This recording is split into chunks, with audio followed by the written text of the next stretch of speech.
नमस्कार। पंच भीखु पूजा विधि जो कि कार्तिक महीने का पूरा फल प्राप्त करने के लिए पूजा की जाती है। ये केवल 5 दिनों की पूजा होती है जो कि एकादशी से लेके और पूर्णमासी तक की जाती है। सुबह के बज रहे हैं 5 बजे का समय है। थोड़ा बहुत मैंने वीडियो बनाया है लेकिन बहुत क्लियर नहीं आया है। अंधेरे में आपको शायद कुछ समझ में ना आए, इसलिए जो है मैंने थोड़ा लेट आप लोगों के लिए वीडियो बनाकर शेयर किया है। थोड़ा फेरी लगाते समय जो ये 5 दिन हम लोग फेरी लगाते हैं उसकी वीडियो मैं आपको लगातार शॉर्ट वीडियो में डाल रही हूँ। तो इसमें ये कि आप थोड़ा जल्दी उठकर इसकी पूजा करें तो आपको जो है ना कि अच्छा रिजल्ट मिलेगा। आपके जीवन में देखने के लिए मिलेगा कि यहाँ पर सब कुछ जो मैंने पाया वो मिला। ठीक है, इससे पहले घी का दीपक जलाएंगे। आप चाहें तो तिल के तेल का भी प्रयोग कर सकते हैं। अगर आपके पास घी पर्याप्त नहीं है तो इसके बाद जो है मैंने एक प्लेट में मतलब स्वास्तिक बना लेना है और श्री हरि का कोई भी मंत्र लिख सकते हैं। चंदन से ही आपको बनाना है, रोली का इसमें प्रयोग नहीं करना है क्योंकि इसमें भगवान विष्णु को स्नान कराएंगे। स्नान करा के उनकी पूजा की जाएगी। तुलसी के पास में तो यह पूजा आपको तुलसी के वृक्ष के नीचे ही करनी है। अगर तुलसी के वृक्ष के नीचे नहीं तो आप तुलसी के पौधे के पास मंदिर में, घर पे, जहाँ भी है वहाँ बैठ के आप उनके सामने विराजमान हो जाइए और लाल कलर या गेरुआ का जो है कि तुलसी मैया को अच्छे से रंग भी लगा सकते हैं। वहाँ पे चुन्नी उड़ा कर रखना है। आपको थोड़ा सा समझ में आएगा। तो वो जो लाल गेरुआ कलर है ना उसको आप ज़रूर लिपें क्योंकि कार्तिक के महीने में लाल कलर के गेरुआ कलर का विशेष प्रयोग किया जाता है।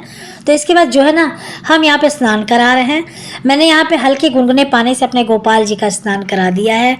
आपके पास भगवान विष्णु की कोई मूर्ति नहीं है तो आप जो है ना यहाँ पे भगवान की तस्वीर भी रखी है, वहाँ जल के छींटे आप लगा सकते हैं तस्वीर पे।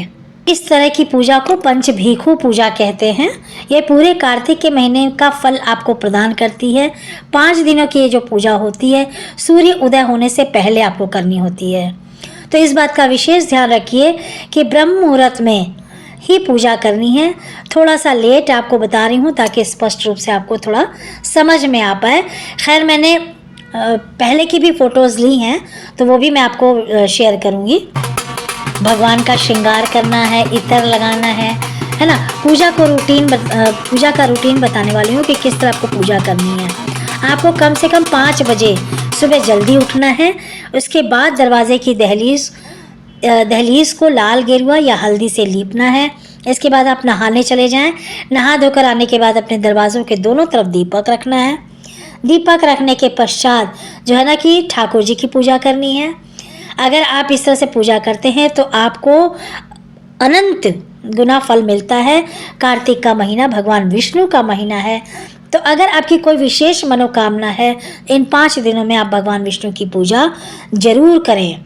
जैसे मैं आपको बता रही हूँ, मैंने आपको बोल कर बता दिया क्योंकि अगर रूटीन का बताऊंगी तो थोड़ा आप लोगों के लिए ज़्यादा हो जाएगा। द्वादशी से भी इस पूजा को प्रारंभ कर सकते हैं।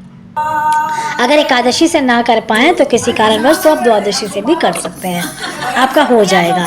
वैसे भी मैंने बताया था आपको लास्ट वीडियो में 365 बातियों का दीपक लगाना। कहने का तात्पर्य यह है कि आप अपने अनुसार अगर कोई प्रॉब्लम हो गई है, आप दीपक न लगाए हो पूरे 1 महीने का, तो आप 365 बातियों का दीपक एक दिन भी लगा सकते हैं, इन 5 दिनों में भी लगा सकते हैं। दीपदान का विशेष महत्व है, ये हम पहले वीडियो में चर्चा कर चुके हैं। और अगर किसी कारणवश आप सुबह जल्दी पूजा नहीं कर पा रहे हैं, बीमार हैं या कोई और प्रॉब्लम है तो इस पूजा को 7 बजे तक भी कर सकते हैं।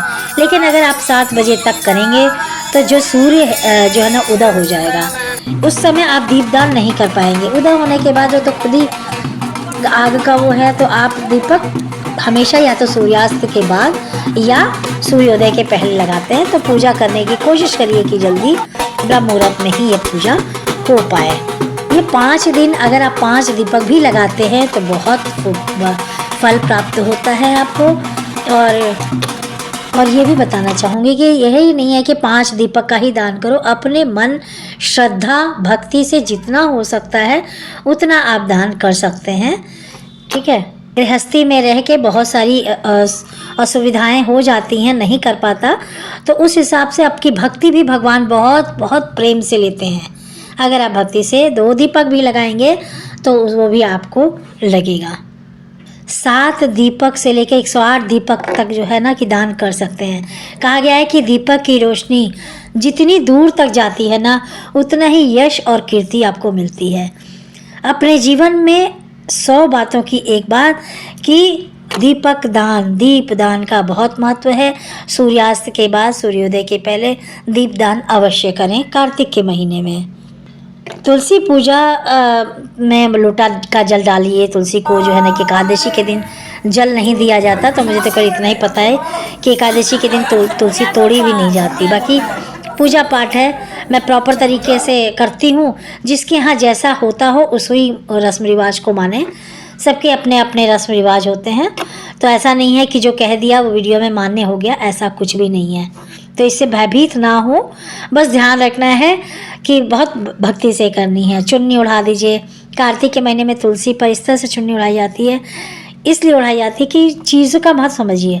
कार्तिक के महीने के बाद जो है ना कि ठंड बहुत बढ़ जाती है, तो तुलसी मैया को हमारे ठंड ना लगे तो स्टार्टिंग में हम लोग चुन्नी उड़ा देते हैं, बाद में लोग शॉल भी उड़ाते हैं कि तुलसी मैया को ठंड ना लगे। फिर जो भी नाश्ता आप बनाएं, माता रानी को ज़रूर भोग लगाएं, ठीक है। और कार्तिक की कथा पढ़ लें, कोई दिक्कत नहीं है। भजन कर सकते हैं। तो पूजा पाठ जो है ना मन और भाव से है, जितना मन और भाव से करेंगे उसका फल उतना ही अच्छा मिलता है। दिखावा कुछ नहीं करना है। भगवान को जो स्नान का जल था मेरे पास, तो वो मैंने पौधों में डाल दिया। इस तरह से तुलसी भीष्म पंचक के 5 दिन की पूजा होती है।